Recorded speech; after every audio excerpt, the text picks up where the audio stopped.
그러므로 이르시기를 잠자는 자여 깨어서 죽은 자들 가운데서 일어나라. 그리스도께서 너에게 비추이시리라 하셨느니라. 한 번 더 시작. 그러므로 이르시기를 잠자는 자여 깨어서 죽은 자들 가운데서 일어나라. 그리스도께서 너에게 비추이시리라 하셨느니라. 자, 오늘은 죽은 자들 가운데서 일어나라. 따라합시다. 죽은 자들 가운데서 일어나라. 자, 짧은 한 구절이지만 아주 강력한 경고성 메시지로 보이는 이 구절을 오늘 이 시간 이 밤에 잠깐 나누겠습니다. 자, 여러분 읽으셨으면서 느끼셨겠지만 잠자는 자여 일어나라, 깨어나라 이 정도가 아니고 죽은 자들 가운데서 일어나라 이렇게 말씀하고 있는 것을 보시면서 마치 우리의 영혼을 울리는 알람 소리 같은 그런 느낌을 여러분이 받으실 수 있으리라 생각합니다. Wake up, get up 이런 식으로 일어나, 지금 당장 일어나 이런 의미로 쓰여진 구절이죠. 그러니까 일어날 때가 됐다, 이제 5분만 더 자고 이제 일어나야지, 일어나세요 여보 이런 느낌이 아니고 이불을 확 걷어버리면서 당장 안 일어나 이런 느낌, 그런 느낌으로 여러분이 이 본문 말씀을 이해하시면 좋을 것 같습니다. 마치 학교 갈 시간이 이미 지났는데 일어날 생각이 전혀 없는 아들, 당일에 일어나서 이 아이가 학교 갈 준비를 하고 있겠거니 생각하고 엄마는 이제 아침 준비를 부엌에서 하는데 이상하게 욕실에서 인기척이 안 보여, 없어. 그래서 혹시나 싶어서 아이 방을 이렇게 확 열었더니 세상에 이놈이 아직도 자고 있는 겁니다. 시간을 보니까 벌써 지금 일어나서 안 씻고 가더라도 학교는 지각입니다. 그러면 어떻게 하죠? 아이고 우리 새끼 많이 피곤했구나. 아이고 밤늦게 게임하느라고 피곤했구나. 그래 늦었지만 좀 더 자고 일어나, 알았지? 이렇게 말하는 엄마 아빠가 어디 있습니까? 당장 안 일어나? 너 미쳤어? 이런 식으로. 여러분 오늘 이 본문 말씀에 여러분이 좀 더 주목하셔야 될 이유는 이런 느낌의 일어나입니다. 일어나. 당장 안 일어나? 이런 느낌. 여러분 군대에서 기상나팔 소리가 들리면은 제일 먼저 예외 없이 막사 앞에 이제 모든 부대원들이 집합을 하잖아요.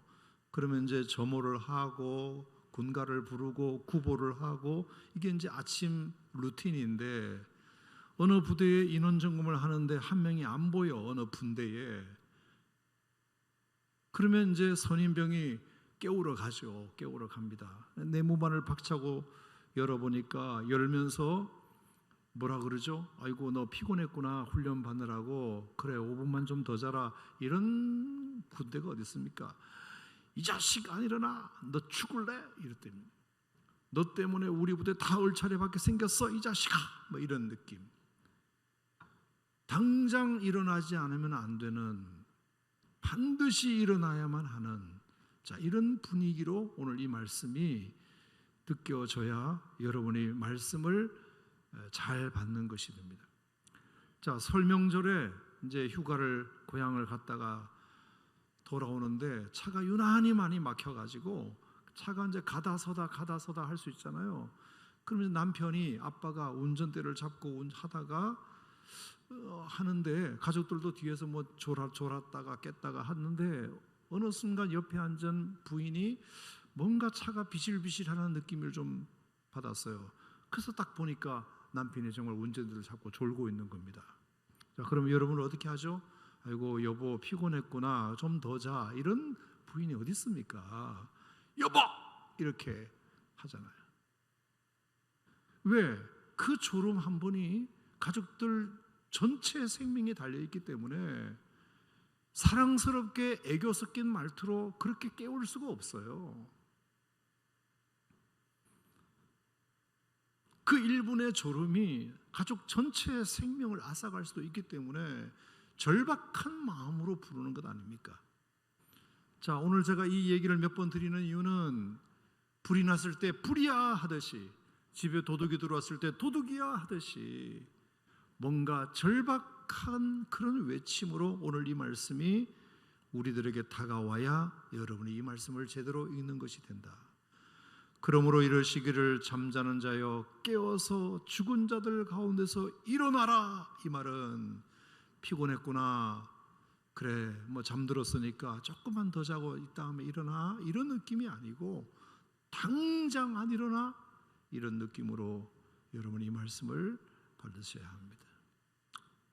시간적 여유가 없고 선택사항도 아니고 당장 안 일어나면 너 죽어, 이런 의미. 그래서 이 말씀은 정말로 잠자고 있는 우리들을 흔들어서라도, 고함을 지르더라도, 다소 듣는 입장에서는 기분이 좀 나쁜 소리를 하더라도 때려서라도 깨울 수밖에 없다는 그런 의미가 이 본문에 담겨져 있습니다. 자, 그렇다면 도대체 무슨 상황이길래 오늘 이 에베소서 5장은 이렇게까지 난리를 칠까? 좀 살살 애교 섞인 말로 일어나, 이제 일어날 때가 됐어, 그래 참 피곤하면 5분 좀 더 있다가 일어나, 이런 의미가 아니고 5분이 아니라 5초도 더 기다릴 수 없는 그런 절박한 마음으로 오늘 이 성경은, 오늘 이 말씀은 왜 우리를 흔들어 깨우고 있을까? 여러분 이 말씀을 잘 들어보셔야 됩니다. 우리가 잠든 것이 어때서. 자, 오늘 여기에서 포인트는 무슨 포인트냐면은 잠자는 자여 그냥 깨어 일어나라는 뜻이 아니라, 자, 어느 가운데서? 죽은 자들 가운데서 일어나라. 자, 이것이 오늘 핵심 포인트입니다. 자, 이 말은 뭐냐면은 당신이 누운 곳이 죽은 자의 무덤이기 때문이다. 성도가 누워서 잠들어 있는 그곳은 죽은 자들의 무덤과 같기 때문이다. 성도가 잠든 자리는 호텔방이 아니라, 안방이 아니라, 내 방이 아니라 죽은 불신자리의 자리와 같기 때문에 성도는 당장 그 자리를 박차고 일어나 나와야 한다.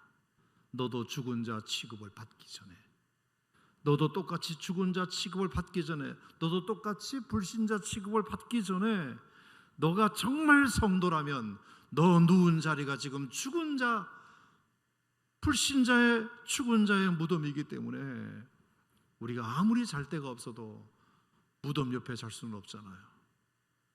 죽은 자들과 함께 누울 수는 없잖아요. 그런 의미로 오늘 이 말씀이 우리에게 다가오고 있다는 것을 기억하셔야 합니다. 여러분, 그만큼 이 자리는 우리의 성도가 있을 자리가 아니라는 뜻이 됩니다.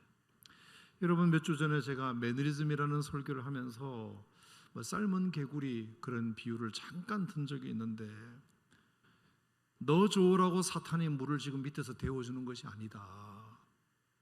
목욕하라고 지금 마귀가 너에게 물을 좀 데워주는 것이, 데펴주는 것이 아니다. 그래서 뜨끈뜨끈하다, 오우 뜨끈뜨끈하다, 오우 참 좋아, 이렇게 하고 있다가는 결국에 너를 삶아 죽이려고 하는 그 마귀의 괴계에 너는 넘어가게 되는 것이다. 그러므로 그 개구리를 정말 위한다면 큰 소리로 급하게 말할 수밖에 없지 않습니까? 너 당장 뛰쳐나와. 그 물이 어디라고 지금 편안하게 뜨끈뜨끈하다고 그냥 목욕하듯이 즐기고 있냐, 그런 의미죠. 여러분, 우리가 이것은 우리가 스스로 자각할 수가 없어요. 그러므로 성도는 성도가 스스로 잠들어 있다는 것을 스스로 자각하지 못합니다. 그래서 누군가 옆에서 깨워줘야 합니다. 일어나, 당장 일어나, 너 죽을래? 이런 뜻으로. 좀 기분이 나쁜 말이다 하더라도, 고함을 지르더라도, 흔들어서라도, 때려서라도 당장 일어나지 않으면 너 죽어, 이렇게 말할 수 있는 경고적 음성을 우리가 듣지 않으면 우리는 마치 이것이 나를 위한 물을 데워주는 것처럼 여겨져서 아이고 뜨끈하고 좋네, 그러다가 결국은 삶은 개구리가 되는 이런 심판을 우리가 면할 수밖에 심판을 당할 수밖에 없다는 것입니다. 사랑하는 성도 여러분, 다시 말씀드리지만 우리 신앙생활이 지금 어떤 상황에 와 있는지를 여러분이 한번 스스로 돌아보세요. 신앙생활이 더 이상 새로움이 없고, 말씀을 들어도 찔림이 없고, 눈물도 없고, 전과 같은 아멘도 잘 안 나오고, 하나님 말씀을 들으면 어떻게 목사님 그렇게 살아요? 하고 스스로를 합리화하고, 의문은 있지만 감사는 없고,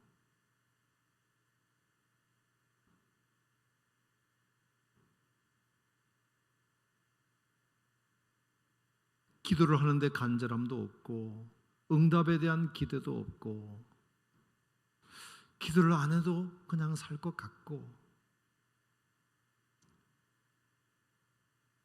하나님이 굳이 계시지 않아도 될 것 같고, 신앙보다는 성공이, 순종보다는 인정이, 말씀보다는 내 감정이 더 중요한 것 같고,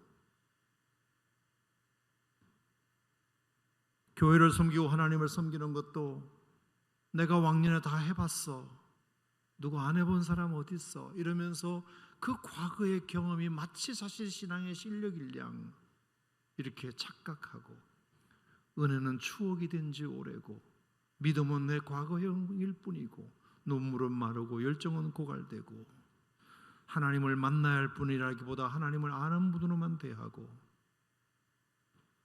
예배 시간에 하나님을 만났다는 감정보다, 느낌보다 예배가 끝났다는 안도감이 더 들고, 하나님을 떠나는 것은 아닌데 하나님이 멀어진 것은 맞고, 큰 죄를 짓는 건 아닌데 큰 순종도 없는 상태. 여러분, 이것이 영적으로 우리가 잠들어 있는 여러 증거들이 아니겠습니까? 우리가 이것을 그냥 무시하지 말고, 살다 보면 그럴 수 있고 믿다 보면 그럴 수 있지, 뭘 그런 거 가지고 목사님 그렇게 큰 소리 치십니까? 라고 할 게 아니라, 오늘 적어도 이 본문 말씀은 우리가 그냥 봐줄 수 없는, 5분이 아니라 5초도 그냥 봐줄 수 없는, 다시 말씀드리지만 운전대를 잡고 있는 사람이 졸고 있을 때 당장이라도 여보 하고 깨워서, 그 운전대에 온 가족의 생명이 달려있는데 어떻게 그렇게 5초를 기다려주고 5분을 더 기다릴 수 있냐, 너 죽고 나 죽는데. 이 마음을 가지고 오늘 이 에베소의 기자이신 바울이 에베소 교회를 향하여 죽은 자들 가운데서, 잠든 자들이여 죽은 자들 가운데서 일어나라고, 깨어나라고, 겟업하라고, 웨이크업하라고 이렇게 우리에게 말씀하시는 음성을 여러분이 좀 들으셨으면 좋겠다 생각합니다. 왜냐하면 성도가 잠들어 있는 것은 죽은 불신자와 똑같다. 그래서 죽은 자들 가운데서 일어나라고 말씀하시는 것입니다. 여러분, 오늘 에베소 5장의 수신자는 1절에 보면은 이렇게 되어 있어요. 1절에 보면 사랑받는 자녀, 3절에 보면 성도, 5절에 보면 그리스도와 함께 하나님 나라를 기업으로 받을 자, 8절에 보면 빛의 자녀들, 이런 표현이 나옵니다. 자, 분명히 성도를 향해서 하나님이 말씀하신 것은 확실해요. 이 구절의 수신자는 성도가 맞습니다. 그 성도도 그냥 성도가 아니라 사랑받는 내 자녀, 그리스도와 함께 하나님의 나라를 기업으로 물려받을 자, 빛의 자녀들, 사랑하는 내 자녀이기 때문에, 그리스도와 함께 하나님의 나라를 기업으로 물려받을 자이기 때문에, 그 사랑하는 마음에서, 사랑하기 때문에 오히려 더 따끔하게 경고하고 있는 그런 말씀으로 여러분이 이해하셔야 되겠습니다. 여러분, 사랑하는 것을, 사랑의 마음을 표현하는 것도, 부드럽게 표현하는 것도 사랑이지만, 정말로 잘못된 길을 가고 있을 때 정말로 따끔하게 혼을 내어서라도, 이놈아 안 돼, 이렇게 따끔하게 혼을 내서라도 그를 돌이키게 하는 것도 사랑의 또 하나의 표현이듯이, 우리가 부드럽게만 대해주고 사랑스럽게만 대해주고 언제까지 기다려주고 그냥 언제까지 봐주고 알아서 하게끔히 내버려 두는 것은, 그건 사랑이 아니라 방임일 수 있거든요.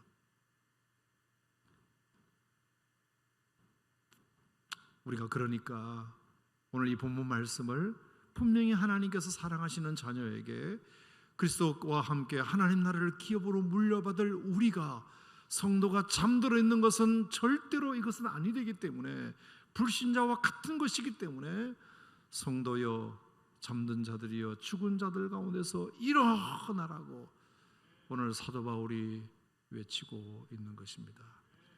사랑하는 성도 여러분, 오늘 이 밤에 우리가 그래서 기도를 좀 뜨겁게 하고 싶은 이유 중에 하나도 우리가 어느 부분에서 지금 고장이 나 있고 어느 부분에서 지금 느슨해져 있고 어느 부분에서 내가 지금 풀려 있는지를 여러분이 가만히 생각해 보고 여러 이유들이 복합적으로 진행되었겠지만 여러분 다시 한 번 더 우리가 나사를 조이는 마음으로 조이는 첫 번째 스텝은 사실은 기도의 회복이라고 생각하거든요.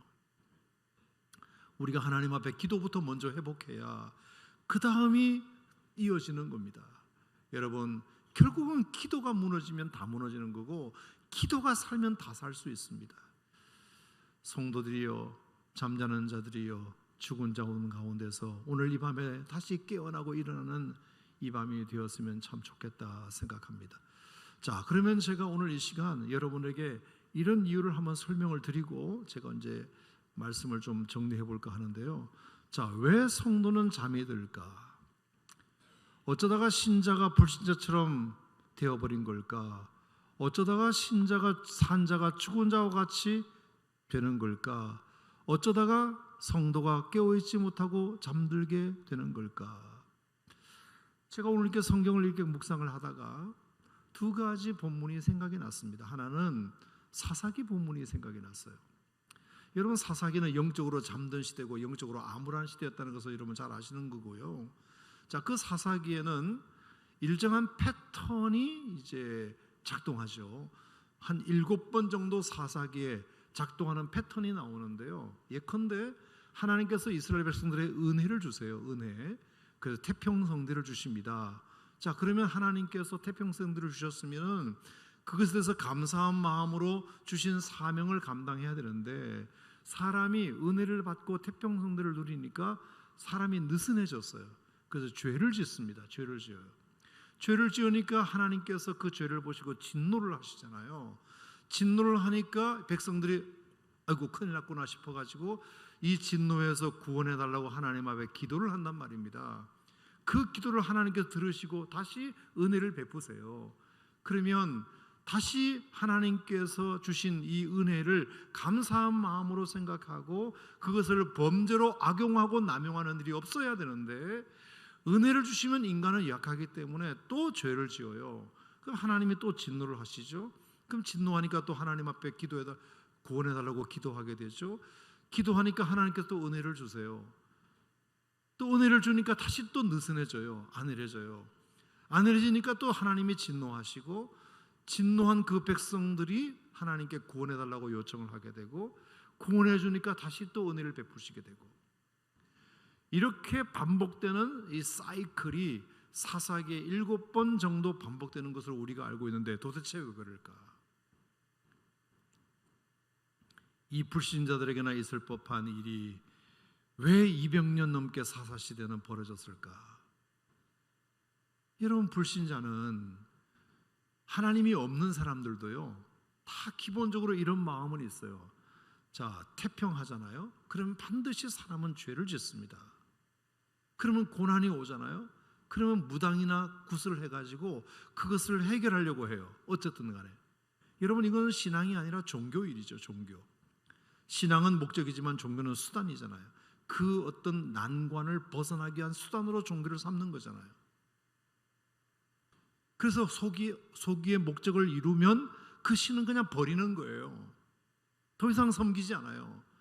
그리고 어떤 다시 또 곤란한 상황이 되면 다시 또 그 신을 찾아요.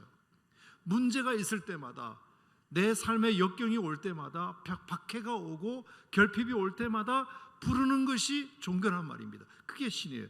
그럴 때 신을 부르는 것은 종교행위예요. 우리가 하나님을 믿는다는 것은 뭐냐? 필요해서 찾는 하나님이 아니고 평소에 늘 하나님을 내 삶의 주인으로 내 삶의 목적으로 그렇게 내 삶의 주어로 그렇게 삶고 살아가는 것이 그게 신앙이지. 내 삶이 궁핍할 때마다 내 힘으로 해결이 안 되니까 어디 가서 기도나 해서 응답이나 받아보자. 여러분, 이것은 하나님이 목적이 아니고 수단이잖아요. 왜 잠이 드느냐? 신앙생활을 하나님이 주어가 아니고 목적어가 아니고 도구로 쓰기 때문에, 나의 어떤 곤란한 상황을 헤쳐나가는 수단으로 쓰기 때문에. 여러분, 그러면 안 됩니다. 그러면 영적으로 잠들 수밖에 없어요.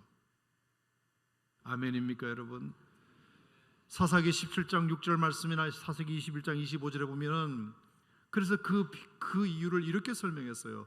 그때는 이스라엘에 왕이 없었으므로 사람이 각자 자기 소견에 오른 대로 행하였더라. 17장 6절에도 21장 25절에도 두 번씩이나 나와요. 사사시대를 정확하게 분석한 한마디 문장이에요. 그때는 이스라엘에 왕이 없었으므로 사람이 각자 자기 소견에 오른 대로 행하였더라. 여러분, 그때는 왕이 없다는 이 말은 뭐냐면은 자기들의 마음속에 왕이 없었다는 뜻입니다. 하나님이 왕이 아니었다는 뜻이에요. 마음에 왕이 없었던 거죠. 여러분, 우리가 왕정시대를 살아보지는 않았지만 우리가 조선시대나 고려시대나 어쨌든 간에 사극이나 이런 걸 보면 왕정시대의 그 분위기를 조금은 알 수가 있어요. 마음에 왕이 있다는 것. 내가 왕 앞에 서면 어떻게 되죠? 두렵고 떨리잖아요. 대통령을 만나는 거는 차원이 달라요. 왕은 두려운 존재입니다. 경외스러운 존재예요. 그 앞에서는 모두가 엎드려요. 그리고 왕이 행차할 때는 왕의 얼굴을 보지를 못해요. 왕을 그리워하지만, 왕을 보고 싶어 하지만 막상 왕 앞에서는 눈을 들면 그냥 목이 날아가요. 얼마나 두려운 존재인지 몰라요. 왜 사사시대의 성도들이 잠들었느냐?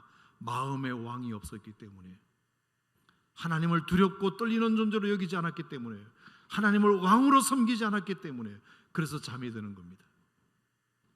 불신자처럼 되는 것이고 죽은 자처럼 되는 것입니다. 자기 소견에 오른 대로 살아가는 것입니다. 자기 마음 가는 대로 행하는 것입니다. 내 마음에 왕이 있어야, 그 하나님 무서운 줄 아는데, 하나님 두려운 줄 아는데. 두 번째, 왕은 무조건 복종해야 할 존재예요.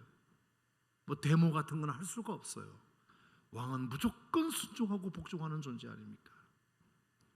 내 마음에 하나님이 내 마음에 왕으로 있으면은 하나님을 생각할 때마다 두렵고 하나님 앞에 있다는 것이 떨리고, 그래서 마치 정말 요셉이 보디발의 아내의 유혹을 받았을 때 내가 어떻게 하나님 앞에서 득주하리까? 여러분, 이 말은 요셉의 마음에 하나님이 왕으로 계셨다는 증거예요. 하나님 앞에서 내가 어떻게 할 수 있냐? 두렵고 떨리는 거죠. 하나님이 하지 마 그러면 안 하는 것이, 왜 안 해야 되는데요? 이런 것은 없어요. 이거 해 그러면 왜 해야 되는데요? 이거 없어요. 그냥 하는 거죠. 여러분, 왕이라는 존재는 그런 존재입니다. 여러분, 하나님이 여러분의 삶의 왕이 되시기를 축복합니다. 만왕의 왕으로 이 땅에 오신 하나님이 우리 마음에도 계셔야 합니다. 하나님 나라의 하나님이 왕이십니다. 그러면 그 앞에서는 두렵고 떨려야 마땅하고, 그 말씀이 하나님이 우리에게 명령하실 때 그 말씀이 우리에게 순종되어지고 복종되어지고, 하라는 말씀에도 아멘하고 하지 말라는 말씀에도 아멘하고, 우리가 그래야 영적으로 잠들지 않게 되지. 그러지 않으면 자기 소견에 옳은 대로 행할 수밖에 없기 때문에 백성들, 이스라엘 하나님의 사람들은 반드시 잠들게 되어 있어요.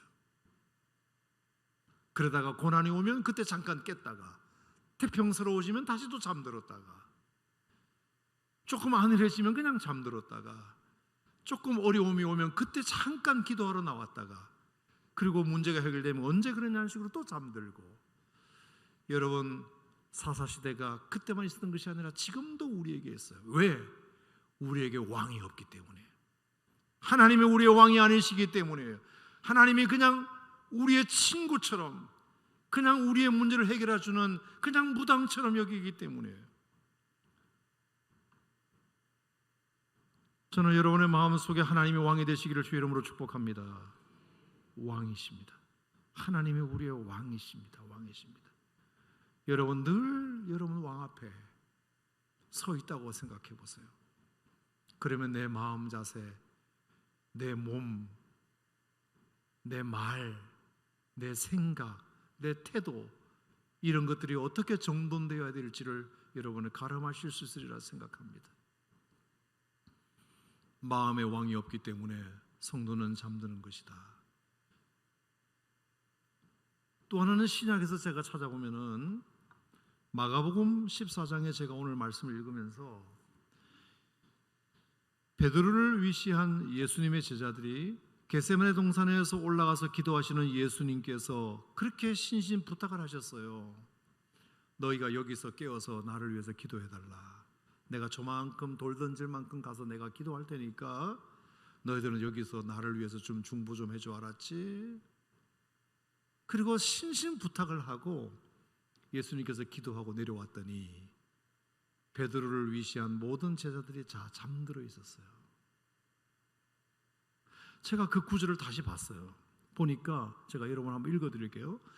자, 마가복음 14장에 보면 그들이 겟세마네 하는 곳에 이름에 예수께서 제자들에게 이르시되 내가 기도할 동안에 너희는 여기 앉아 있으라 하시고 베드로와 야고보와 요한을 데리고 가실새 심히 놀라시며 슬퍼하사. 자, 예수님께서 십자가를 지기 바로 하루 전 상황입니다. 예수님은 슬프셨고 많이 두려우셨던 것 같아요. 그래서 말씀하시기를 내 마음이 심히 고민하여 죽게 되었으니 너희는 여기 머물러 깨어 있으라 라고 베드로와 요한과 야고보에게 부탁하셨어요. 내 마음이 심히 고민하여 죽게 되었다. 그렇게 오병이어로 5천 명을 먹이시고 바다 위를 걸어오시고 죽은 자를 살리셨던 그 멋있는 영웅 같은 예수님이 오늘은 유난히 이상한 말씀을 하세요. 얘들아, 내 마음이 심히 고민하여 죽게 생겼으니 너희들은 여기 머물러 깨어 있으라. 이렇게 예수님께서 부탁하셨으면 예수님의 그 부탁을 들었어야죠. 조금 나아가서 땅에 엎드려 될 수 있는 대로 이때가 자기에게서 지나가시기를 구하여 이르시되 아바 아버지여, 아버지께는 모든 것이 가능하오니 이 잔을 내게서 옮기시옵소서. 그러나 나의 원대로 마시옵고 아버지의 원대로 되기를 원합니다라는 기도를 그때 하셨어요. 하나님 아버지, 아버지께는 모든 것이 가능하잖아요. 이 잔을 내게서 옮겨주시면 안 되나요? 여러분, 얼마나 무거운 기도입니까? 고난의 잔을 내가 꼭 마셔야 되나요? 이걸 피하게 해주시면 안 되나요? 절대절명의 기도를 예수님은 지금 하나님 앞에 겟세마네 동산에서 드리고 계신데 따르는 제자들이 그 예수님의 마음을 몰라주고 태평스럽게 잠에 들고 있다. 그러나 나의 원대로 마시옵고 아버지의 원대로 하시옵소서. 이 말은 뭐죠? 하나님 아버지의 원이시라면 제가 이 십자가 고난의 잔을 제가 마시겠습니다라는 결단이잖아요. 그러면 그 마음을 제자들이 알면 우리 예수님이 이 모든 인류의 죄를 위해서 십자가를 지고 가시는 거구나. 그러면 우리가 예수님의 제자로서 그분을 적어도 3년 동안 섬기고 따른 제자로서 예수님을 위해서 내가 어떻게 우리가 기도로 중보해 드려야 되지? 그런 자세가 딱 갖추어져야 옳을 텐데 돌아오사 제자들이 자는 것을 보시고 베드로에게 말씀하시되 시몬아 자느냐 네가 1시간도 깨어 있을 수 없더냐.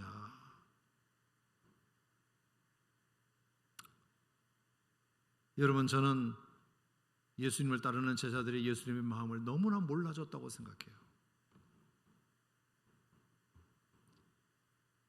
그러니까 베드로도 멋있게 한때는 신앙 고백을 멋있게 했지만 예수님께서 고난의 잔을 지어야 된다고 했을 때 절대로 예수님에게 그런 일이 일어날 수 없습니다라고 했을 때 사탄이라는 소리까지 들었잖아요. 저는 두 번째, 왜 성도가 잠들 수밖에 없느냐? 예수님의 마음을 몰라도 너무 몰라줘서 그렇다는 겁니다. 자기 생각만 하는 겁니다. 예수님의 마음을 안다는 것은, 우리가 예수님을 섬긴다는 것은 예수님의 마음을 알아들이는 거잖아요. 하나님을 믿는다는 것은 하나님의 마음을 알아들이는 거잖아요. 아멘입니까, 여러분? 우리가 하나님의 말씀을 듣는다는 것은 그 말씀을 액면 그대로 문자 그대로 듣는 것도 중요하지만 그 말씀에 담긴 하나님의 마음을 듣는 거잖아요. 하나님이 이렇게까지 말씀하신 데는 하나님께서 어떤 마음으로 하셨을까? 예수님께서 이렇게 말씀하신 데는 어떤 마음이 있었을까? 우리가 그 마음을 알아들이면 그 말씀이 우리에게 다가온단 말입니다. 그 말씀에 대해서 오해하지 않아요. 그 말씀을 가볍게 여기지 않습니다. 마음을 몰라주니까 말로 판단하는 겁니다. 마음을 알면 조금 심한 소리를 해도 예수님이 그렇게 마음이 너무 속삭스럽게 우리한테 크게 말씀하시는 거야. 우리가 귀담아 들어야 돼, 이렇게 나오는 겁니다. 근데 마음을 몰라주면 어떻게 예수님이 저렇게 말씀하실 수 있어? 이렇게 되는 겁니다. 예수님의 말씀의 표현이 중요한 게 아니라 예수님께서 지금 어떤 마음으로 우리를 대하고 계시느냐, 우리가 그걸 알면은 절대로 잠들 수가 없어요. 하나님이 우리의 마음의 왕이시면 절대로 잠들 수가 없어요. 예수님이 우리를 향하신 마음을 알면 절대로 잠들 수가 없어요. 찍은 거리에서, 돌 던질 만한 거리에서 예수님은 지금 땀방울이 핏방울이 되도록 기도하고 계신데 어떻게 잠들 수 있나요? 예수님의 마음을 몰라줘도 너무 모르는 거죠.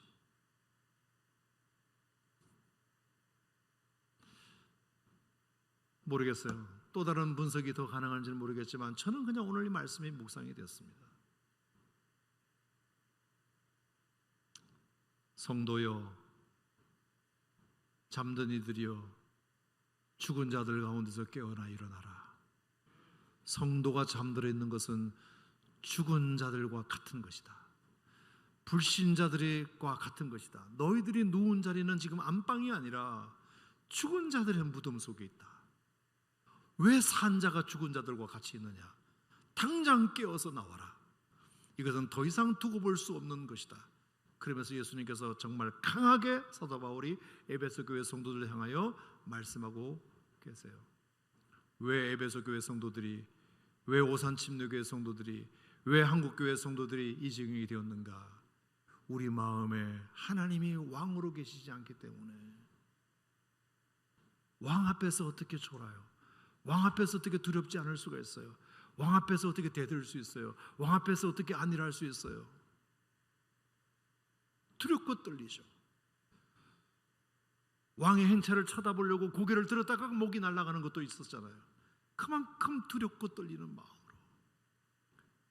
여러분 안에 예수 그리스도께서 삶의 주인으로 계시지만 하나님 여러분의 삶의 왕으로 계신다는 것을 기억하시고, 왕이신 나의 하나님, 내가 주를 높이고 그 앞에 내가 무릎을 꿇고 경배하고, 주 왕이신 내 마음, 주님이 내 마음의 왕이 되어 주셔서 나를 다스려 주시고, 아멘. 왕이신 하나님이 나를 다스려 주시고 나에게 명령해 주시고 나를 인도해 주시고 나를 책임져 주시고, 우리가 그런 마음을 늘 가지고 살아야 우리가 영적으로 잠드는 것을 막을 수 있고, 또 하나 우리를 향하신 예수님의 마음을 우리가 좀 알아들이자. 설교를 듣거나 말씀 먹기를 하거나 이랬을 때 그냥 글자만 읽지 마시고 이 글자에 담겨있는 예수님의 마음, 하나님의 마음, 성령님의 마음, 어떤 마음으로 이 구절을 쓰였을까? 그래서 성경 공부를 할 때 정말 제대로 하려면요, 본문을 이렇게 쓰잖아요. 그리고 본문을 요약하잖아요. 모르는 단어 찾잖아요. 그리고 내용 요약을 하잖아요. 그리고 제일 마지막에 하는 게 하나님 마음 알기. 이 본문에 담긴 하나님의 마음이 뭐냐? 그래야 이 액면 뒤에 이 글자 뒤에 감춰져 있는 행간을 읽을 수 있고요, 하나님의 마음을 읽을 수가 있어요. 어떤 마음으로 이렇게 하셨을까? 그런 오해는 없어요. 어떤 말씀을 하셔도 하나님의 마음을 알면 이렇게까지 하신 데는 그런 만한 이유가 있을 거야, 이렇게 넘어가지. 우리가 사람과 사람과의 관계성 속에도 정말로 그분의 마음을 알려고 하면은 오해가 없어져요. 마음을 모르면 말만 듣잖아요. 그러면 어떻게 저렇게 말할 수 있어? 그러면 또 오해하게 되고.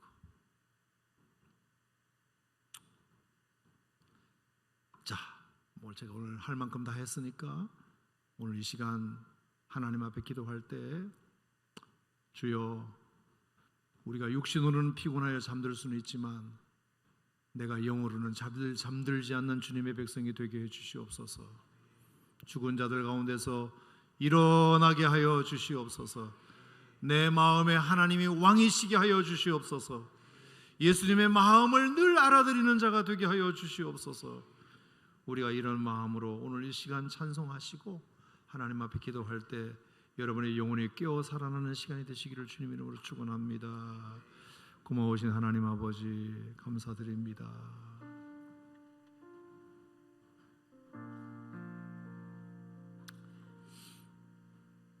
멀리 갈 것도 없이 우리 신앙의 초기 선배들이 신앙생활을 했던 것을 우리가 상상해 보면은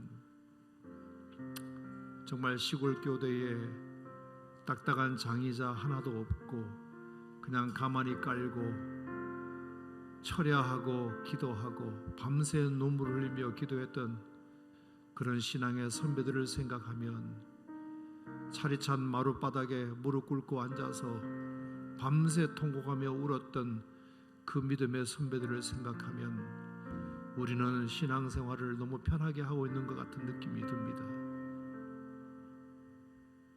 편안한 방석 위에 앉아서 말씀을 들을 때 졸기도 하고, 예배 시간에 조금 늦게 오기도 하고, 예배 시간이 조금만 길어지면 왜 이렇게 길어지지라고 의문이 들기도 하고. 여러분, 제가 여러분들을 뭐라고 하는 것이 아니라 솔직히 그렇잖아요.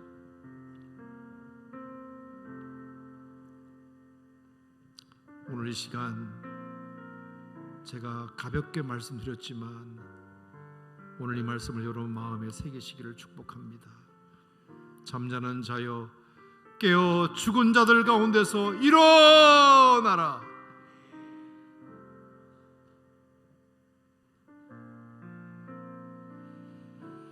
학교에 지각한 아들을 깨우는 엄마의 마음 그 이상입니다. 이거는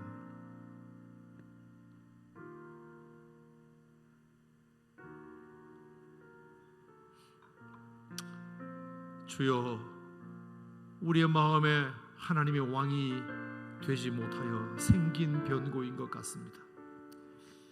내 마음에 왕이 없습니다. 하나님이 우리의 왕이 아니신 것 같습니다. 그래서 두렵고 떨리는 마음이 없습니다. 그 앞에서 꾸벅꾸벅 졸고 있습니다. 왕이 행차하셨는데, 왕이 오시는데 우리가 어떤 자세로 있어야 하겠습니까? 내 마음에 왕이 계신데, 하나님이 우리의 삶의 왕이신데,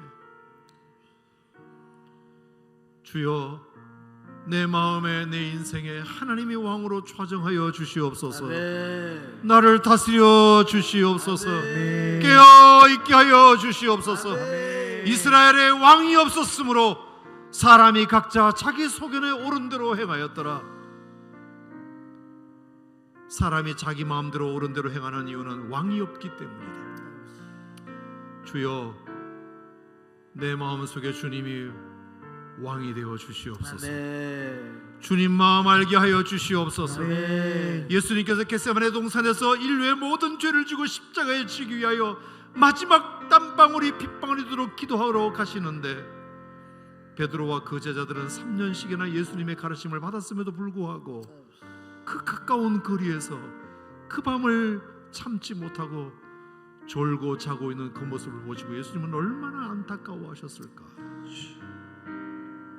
주님의 마음을 알았다면 그럴 수 있었을까? 주님이 어떤 상황이라는 걸 알았다면 그럴 수 있었을까? 우리가 이것을 꼭 기억하고 주님 마음을 늘 알아들이는, 주님 마음을 묵상하는, 그러므로 말미암아 우리가 늘 깨어있는 주님의 권속들이 되게 하여 주시옵소서. 아멘. 오늘 이 밤에 우리가 찬양 부르고 함께 기도할 때 아버지 하나님, 주님 마음 내게 회복시켜 주시고 아멘. 내 마음의 자리에 하나님이 왕으로 자정하시는 이 거룩한 밤 되게 하여 주시옵소서. 아멘. 예수님 이름으로 기도합니다. 아멘.